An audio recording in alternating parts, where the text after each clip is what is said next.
Whatever you do before you leave this video, click on the links listed below to enter the giveaway to win this boat and all of its accessories, everything. It is all going to one lucky person on the announcement day. It could be yours, so remember to enter so you can win it all. Hey guys, let's check out what we got going on here. Got a lot of stuff. Reorganized pretty much everything. Got some serious new tools. Got that thing. We got this thing here. We'll be talking about all those things right now, which is why I don't have a full video. After this is like the last little vlog. I know I did a vlog last time because I had my crap together. This time, one more vlog to show you why. And then after that, it's just nothing but finishing this thing. This is the budget build, finishing it, showing you what I did for this trailer, and then just nothing but video after video, boat after boat. I finally kind of got to where I needed to be, to where it doesn't take me months to do a boat. It'll take me weeks. And I had to do some things for that. It didn't come cheap, and it didn't come without wear and tear. My hairline has gone even more. So I have this hat. I've got more wrinkles in my forehead and a few more. Like I was growing a beard. It started turning gray. I'm shaving it off. But it's worth it. All of it's worth it.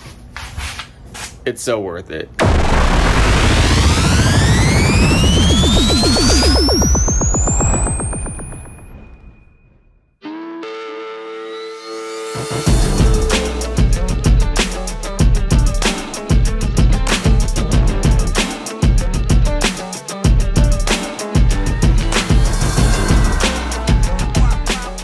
Gents, it's been a kind of a crazy journey in this garage. Me trying to pack 90 pounds of crap into a 5-pound bag to make it efficient, to make it work. And I'll tell you what, this garage might be small, but it is a very, very capable, serious. I can crank out some serious stuff in this garage in a given time. And it took me a minute to get it this way, to do everything I needed to do, but it will do anything it needs to do. In order to do that, I had to do some serious restructuring. Got rid of a lot of stuff, restructured a lot of stuff, reorganized a lot of stuff. We'll be doing one thing on my whole bait making station. I'm releasing a series on that. A little small one, but this was pretty cool. And it'll be very crucial because when it cools down, I'll start making baits again. Just shutting it down. My hazmat locker is crowded more than ever.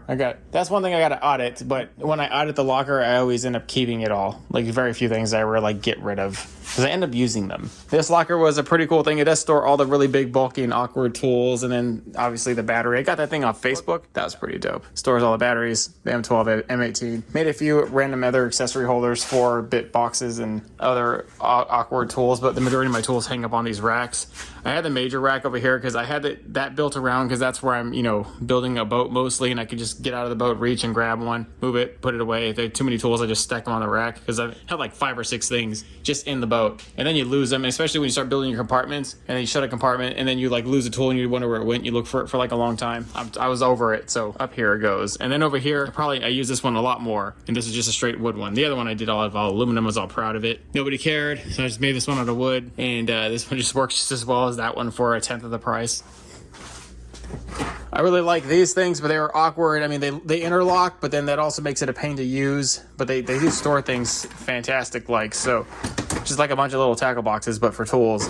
So I just made these little slide outs from Angle that we have from our kits. I just made them, the leftover Angle, and it works pretty good. I got it all. I was never an OCD person, and I still am not. I'll work in utter filth, and I'll be okay with it, at least for a while, until it gets too taxing on time. The more organized, the better. I have become more conscious of organization. I wouldn't say it's OCD, but it does help to label and find things and know where things are and have a good working library of memory in your head to do it.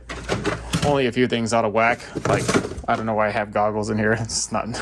I got the titanium Easy Flux 125, best $135 I ever spent, or $139.99 on sale. I got it. That thing will weld anything. I welded a lot of the trailer video with this one, actually. I did most of it with this one, but really after I looked at it all, I could have just done it with this one. So it'll weld up to 1/4. They really will do it, and it'll actually do it really well. I do like the Vulcan also a lot. I mean, I use it mainly.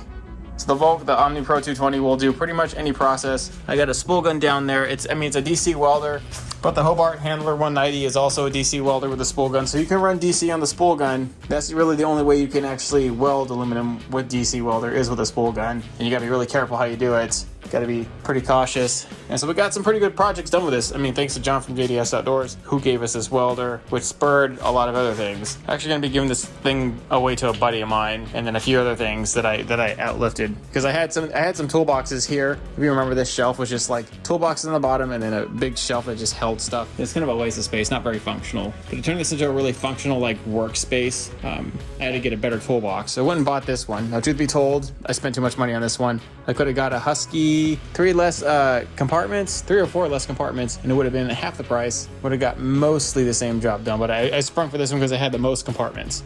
And it stored all my tools. I got rid of 2 toolboxes and got 1, and I still have room left. I mean, hopefully it's a buy once, cry once scenario, not buy once and cry later on and regret.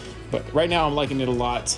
I got the vacuum and I got an extension hose. I kind of jerry-rigged an extension hose so we can just drape it across the boat whenever we're in it, and it can just stay right here. This was actually over there, so we lost some footage, but I think it works. Let me see. Yes, I can pretty much still reach anywhere in the boat that I need to. And that's good, because I just need a stationary vacuum. The stationary vacuum is paramount. I don't know what I would do without a stationary vacuum. I got the little portable vacuum, Milwaukee portable vacuum. I think is not adequate. It's good for what it is, but you need a real vacuum. Also bought this thing, and I just know that I needed a seriously, like a higher end chop saw that could cut steel and cut aluminum tubing like really well. Before I was just using this thing, and rest its soul, it did a good job for a while. It really did. It is portable, so we will be keeping it. I just don't know where I'm gonna put it. But right now, like this thing is all you need. And this is, I know it's corded, but it being on a table is freaking dope. So that's like the best of the best one I had at Harbor Freight, along with the equivalent table. And it helped me build this trailer project. I don't know what I would have done without it. Like, I really did need it. We have one space here, and I needed that to be for a compressor.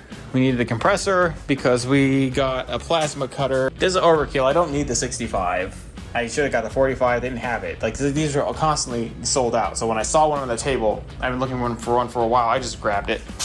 And this one requires 80 to 110 PSI, constant pressure. And it's 4.2 SCFM. And so in order to operate that, I need to get a compressor.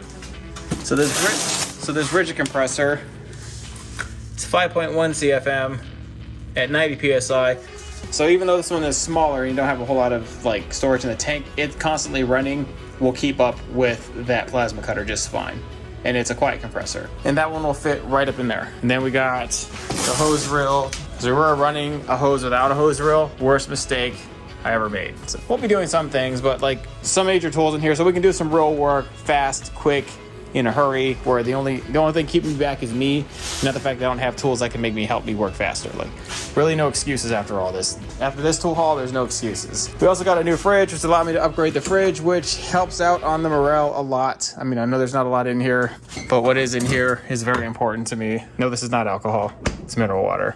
The biggest thing that I wanted, that if I could get, if I had enough like free capital for investment, finally, was this Millermatic 255, like AC welder. So, and it'll actually weld anything, steel, whatever. AC, DC welder, comes with fantastic components. And then when I was welding a lot, I was starting to get like mild flash burn on the eyes, and I was told that a helmet with more sensors, the faster it'll activate, and the less that'll happen. So I went and bought the best helmet I could. There was another one that was out there, was pretty expensive, but it wasn't like a wider viewing selection. This one has the widest view.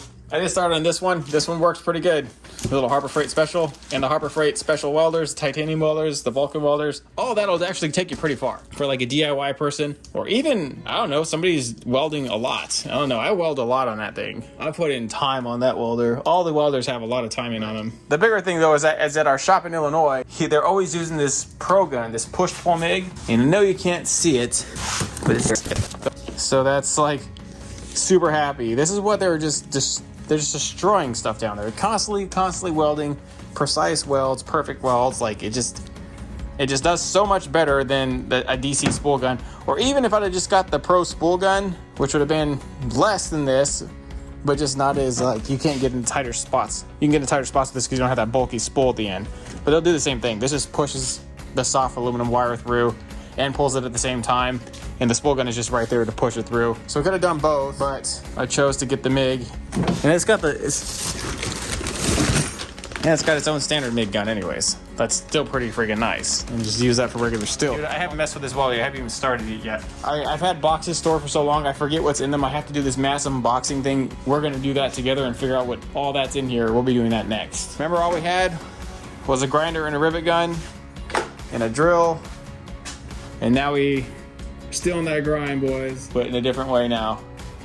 It's a much higher level grind. It's been a very, very interesting couple of weeks, or almost couple of weeks. So I don't have a full video, but I do have what I just did because I don't have a video. I'm coming at this big because I have to, because now in the situation that we're at, time cannot be something that we can waste. And so I just put all this time in, come in and redone things, rethought out strategies, reorganized all of my stuff. We'll be giving you an update on this because this is what really kind of took a while. And then when I realized how much footage I had, because I got this thing done in a week, and man, I got a lot of footage. It actually is a much more complicated to make a trailer. I really thought this would be much easier just because all it is a frame and one set of wires, but no, it was a little bit more than that. I'm happy about this personally because it's the first thing that I actually built from the ground up. Everything else I've done, I've been modifying somebody else's thing, and this one I built completely from scratch.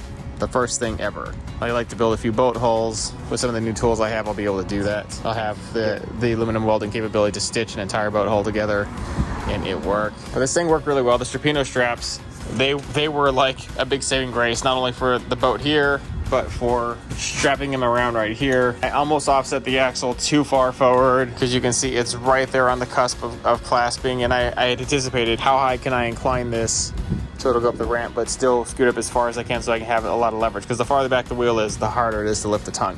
And right there, still pretty hard to lift the tongue, which it's still doable. And the longer the tongue swings out, the easier it is to lift, which is still, so it's still doable. I can move this around. That was a bigger thing. I wanted to be able to move it around by myself, like without a dolly, like in the sticks over grass and rocks and whatever. And it is done. It's a little bit more heavier than I thought it would be, but a lot of that is because the yak is almost as heavy as the Yak Killer. Very consistent with what I'm saying though. We'll also let you know how this thing did. We got some other things to include an overdrive for this, and I got that for a few reasons. I'll talk about that. We'll be doing a whole review on the Dorado, like a true post review where we did take this and did take it out and fish it. We didn't just tool around in the channel like we did earlier on an initial debut. Yeah, but this is turning into like a multi-functioning deal. We still have some other things to do to it. Underneath, I want to add guides for fishing poles and for the paddles themselves, and that will take a little bit of time. Other than on the side, if I can think of anything on how I mount it, I will, but right now I think the sides are free. But between the sleeving that we added here, the UHMW plastic sleeving, and the rollers, boat just guides into the cage seamlessly. No problems at all. Centers every time. That's the update, guys. We're about as maxed out as we can get on the DIY level out of this garage. Anything more and I'm gonna have to go get a new shop.